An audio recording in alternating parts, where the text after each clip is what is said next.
मित्रों, वैदिक ज्योतिष केंद्र में आपका स्वागत है। आज हम बात करने वाले हैं शुक्र और मंगल के द्वारा बनने वाला एक नवपंचम राजयोग के बारे में। ये कैसे बनता है, किस प्रकार ये अपना कार्य करता है, सरल और सटीक तरीके से मैं आज इस पे संपूर्ण चर्चा करूंगा। मित्रों, ये जब राजयोग बनता है तो उसका फल क्या होता है, उस पर भी डिटेल से चर्चा करेंगे। तो चलिए वीडियो स्टार्ट करते हैं। नवपंचम राजयोग मंगल और शुक्र के द्वारा जब बनता है तो उसका क्या नतीजा होता है। शुक्र और मंगल को हम पहले समझ लेते हैं। मंगल क्या है? मंगल ग्रह पद, गरिमा,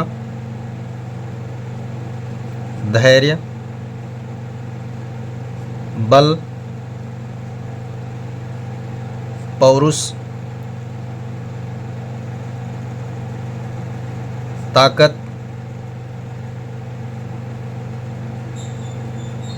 व्यवस्था, ख्याति, निर्णय, ठीक है, निर्णय और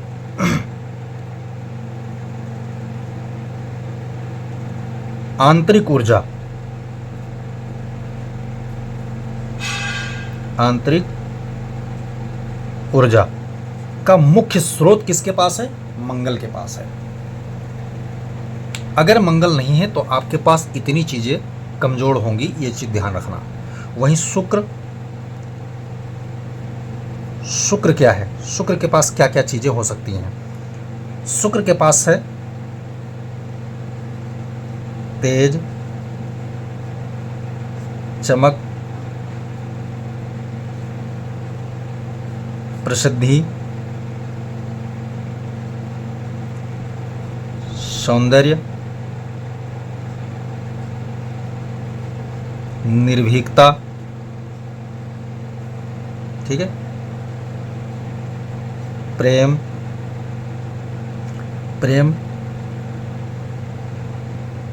परिवार, सुख, भोग, संपन्नता,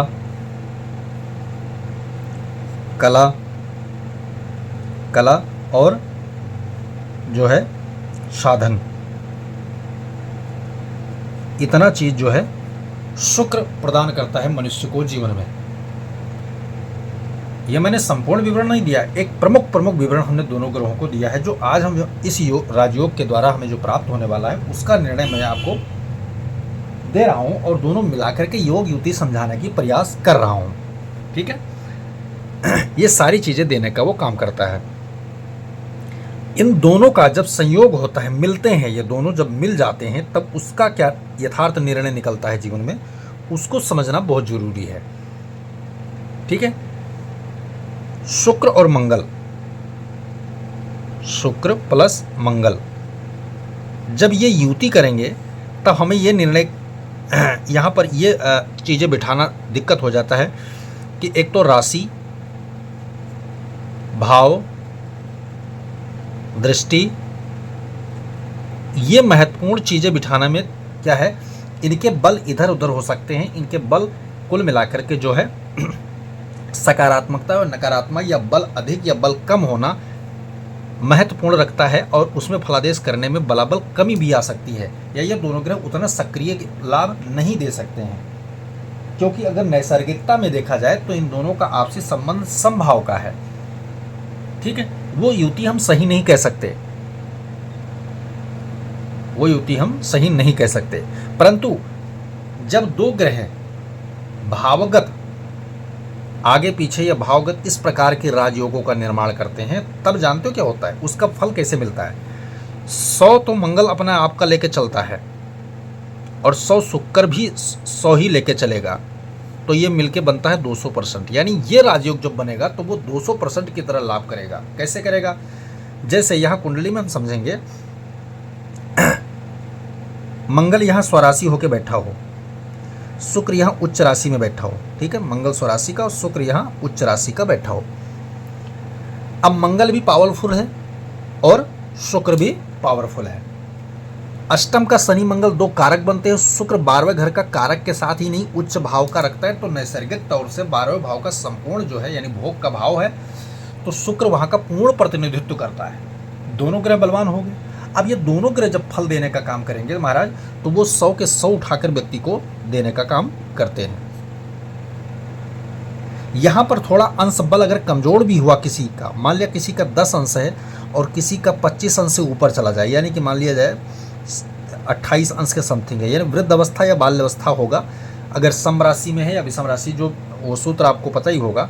या यूँ मान लें कि किसी का 10 अंश है और कोई ग्रह जो है मात्र ध्रुव अंश पे जा रहा है, तो ये बाल या वृद्ध अवस्था में जा रहा है, तो यहाँ पर क्या है, एक दूसरे को एडजस्ट करना भी आता है इनको, क्योंकि बीच का स्कोप जो है जहाँ से बनेगा, यहाँ का तो फल दे ही रहा है, साथ में इसको भी साथ में लेके चलेगा, इसको भी साथ में लेके चलेगा, इसको भी साथ में लेके चलेगा। और झुकाव किसके तरफ होगा? अगर झुकाव शुक्र का अंश बल में, ध्यान से सुनना, अगर झुकाव शुक्र का अंश बल में 15 से डाउनफॉल आ रहा है, 15 से नीचे की तरफ है, तो झुकाव इस तरफ रहेगा, तो शुक्र का भी बल यहाँ भी मिलेगा, यहाँ भी मिलेगा, यहाँ भी मिलेगा।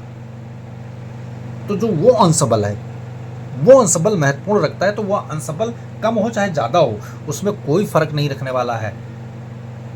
दूसरी बात और महत्वपूर्ण चीज़ें रख लेता हूँ, जब नौ पंचम राजयोग, जैसे शुक्र और मंगल के द्वारा नौ पंचम राजयोग जब ये बन रहा है, तो वहाँ पर क्या है, दो चीज़ें महत्वपूर्ण कि शुक्र का सबसे परम शत्रु ग्रह कौन होता है? गुरु ग्रह होता है, ठीक है। मंगल का परम शत्रु ग्रह कौन होता है? शनि ग्रह होता है, ठीक है। ये सूत्र याद रखोगे तो मैं ये कह रहा हूँ, ये राजयोग सबसे बेहतर काम करेगा जीवन में।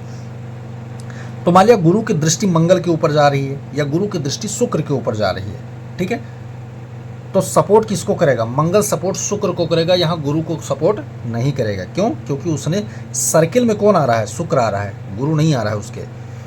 तो वहाँ पर गुरु की दृष्टि से रक्षा भी करेगा मंगल। ठीक उसी प्रकार शनि के ऊपर अगर मंगल की दृष्टि या मंगल के ऊपर शनि की दृष्टि है, तो शुक्र रक्षा करेगा मंगल का। तो ये लाभ एक तो हुआ नैसर्गिक रूप से, ठीक है, ये लाभ हुआ। अब इन दोनों ग्रह का जब बला बल आपसी ताल में, एक प्रकार का यूँ मान लीजिए कि गठबंधन योग जिसको बोलते हैं ना, राजनीति में गठबंधन कर लेना, किसी दो पार्टियों का गठबंधन हो जाना, ये साबित करता है कि हम तीसरी पार्टी को, कितनों भी बड़ी पार्टियों को चुनौती देने के लिए हम काफ़ी हैं या हम तैयार हो चुके हैं। ये महत्वपूर्ण भूमिका हो जाता है ग्रहों का। अब ये जब फल देंगे तो वो पावरफुल फल होगा, लाभकारी फल होगा मित्रों। तो क्या फल दे सकते हैं उसको हम समझते हैं, क्या फल ये एग्जिस्ट कर सकते हैं जीवन में। जैसे हमने दोनों का अपना अपना नैसर्गिक फल आपके सामने रखा, लेकिन जब इनका संयोग हुआ, मिल गए ये दोनों, तब उनका क्या फल होगा उसको हम समझ लेते हैं।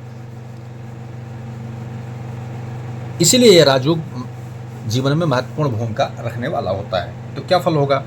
ऐसा जातक जो होगा वो बड़ा कलाकार होता है, बड़ा कलाकार होता है, सेलिब्रिटी होता है,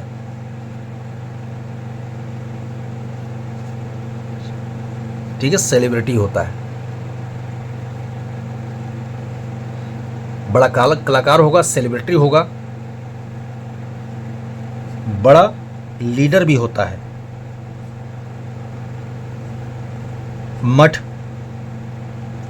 कंपनी, ठीक है, कंपनी, ठीक है, संस्था, इनका क्या होगा? वो आधिपत्य हासिल करता है और उनका संरक्षण करता है और उनके केंद्र में होता है ऐसा जातक। परिवार, समाज, कुनबा,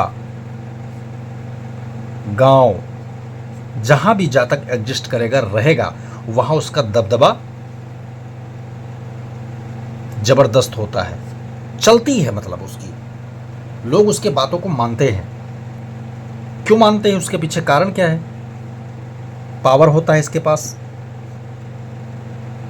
रूल बनाने का शक्ति होता है,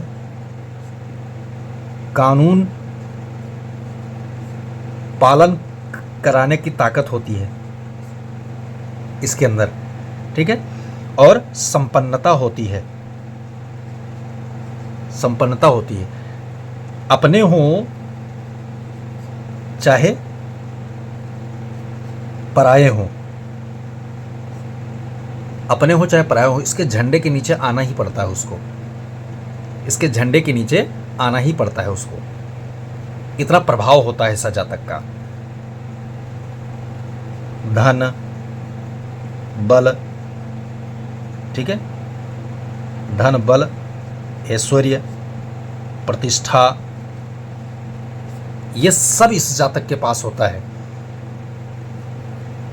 भूमि, भवन, वाहन, संपर्क, जैक आदि इसके पास कूट कूट के भरा होता है ऐसा जातक के पास। ये जो कहता है कि मैं ये काम तुम्हारा करवा दूंगा, तो इसका मतलब ये बोल दिया तो ये करवाएगा। जुबान के भी ऐसे व्यक्ति पक्के होते हैं। तो कहते हैं कि कोई राजयोग हो चाहे योग हो, ठीक है, लाभ और हानि दोनों साथ साथ लेके चलता है। तो किसी जातक को वही गुण जो है लाभ कर रहा है, वही गुण कई बार व्यक्ति को या जातक को हानि भी पहुंचाता है। वो क्या कारण है? वो क्या कारण है? थोड़ा ये व्यक्ति, ऐसे व्यक्ति क्या होते हैं कि आशिक मिजाज के होते हैं।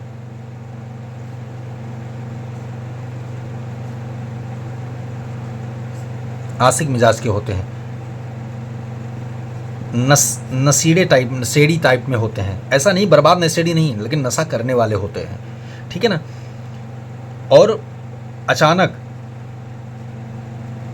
अचानक परिवर्तन करने की क्षमता इनके अंदर होती है, चाहे वो धन को लेकर हो, प्रॉपर्टी को लेकर हो, चाहे वो परिवर्तन करने की योग होता है। ये लाख 2 लाख करोड़ों 2 करोड़ देकर के किसी का भी आना जाना बंद कर सकते हैं महाराज। पावर होता है इनके पास, ठीक है, पावर होता है। कई इनके मतलब संबंध हो सकते हैं, जैसे कि चाहे व्यवहारिक संबंध की बात करो, चाहे वो हम प्रेम संबंध की बात करें, प्रेम संबंध की बात करें, तो इनके कई अफेयर्स देखे जाते हैं जीवन में। तो थोड़ा कहीं ना कहीं ये दिक्कत वाली बात है, लेकिन ऐसा कुछ नहीं। वो संबंध भी कई बार सुखकर साबित हो जाते हैं और कई बार एक संबंध भी दुखकर साबित होता है। तो जीवन में व्यवस्था ऐसी होनी चाहिए, हमारे पास संपन्नता है तो ही हम हर कार्य करने का, यानी कि एक कहावत है कि अगर मुझे जिंदा करने का अधिकार है या गुण है मेरे अंदर, तो मैं मारने का अधिकार रखता हूँ, अन्यथा मेरे पास अधिकार नहीं है। तो जिसके पास संपन्नता है, समर्थ को नहीं दोष गुसाई। जो राजा महाराजा होते थे उनके पास 100 200 50 20 रानियां रखते थे, कारण संपन्नता, किसी रानी को तकलीफ नहीं होती थी। इसी प्रकार कारण है ये शुक्र और मंगल का 9 पंचम राजयोग व्यक्ति को इस प्रकार संपन्न बनाता है। मित्रों, वीडियो पसंद आए तो लाइक करें, शेयर करें, सब्सक्राइब करें, साथ में बेल आइकन का बटन जरूर दबाएं ताकि हमारा नया लेटेस्ट वीडियो आप तक जरूर पहुंचे। वीडियो बिना स्किप करके देखेंगे तभी पूरी तरह समझ में आएगा। जय सिया राम।